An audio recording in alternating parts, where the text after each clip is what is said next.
ایک لمحے کے لیے اس عورت کے آنسو نہیں رکے اور اس نے فریاد بند نہیں کی، یہاں تک کہ اس کو حرم میں داخل کیا اور پھر وہاں سے وہ شور و غوغا، وہ فریاد، وہ ندبہ جہاں سے میں نے بات شروع کی تھی، اس ندبے میں حرم کے خدام اکٹھے ہیں، خادمہ۔ جیسے ہی اس عورت نے اس اپنے قصے کو بتایا تو جتنے خادمات و خادمین یا اس وقت لوگ موجود تھے، سب کی آنکھوں میں آنسو جاری ہوئے، گریا کہ ہم اپنے امام سے، اپنے ائمہ سے کتنے دور ہیں، اور ہمارے امام ہمارے ساتھ کتنے مہربان ہیں کہ اگر ہم کوسوں دور بیٹھ کر بھی ان کے لیے سلام بھیجیں تو ہمارا نام زائرین میں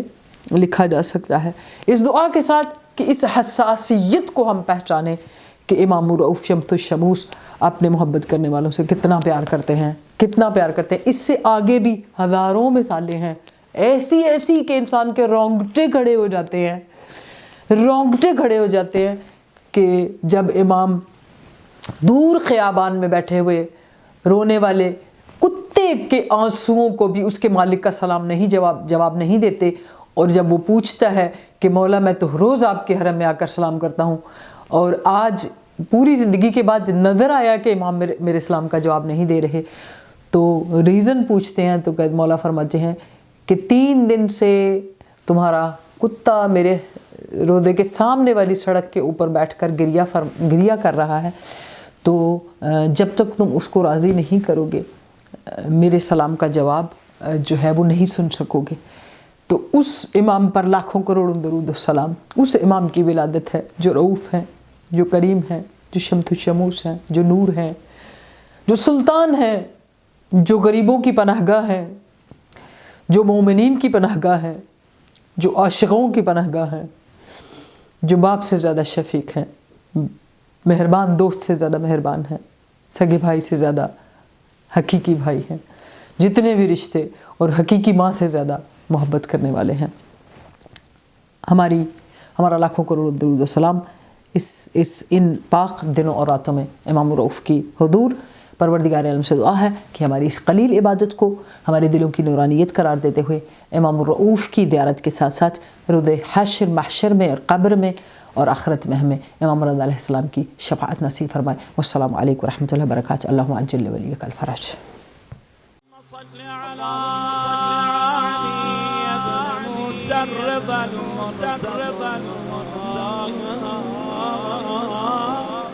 الإمام التقي النقي وحجتك على من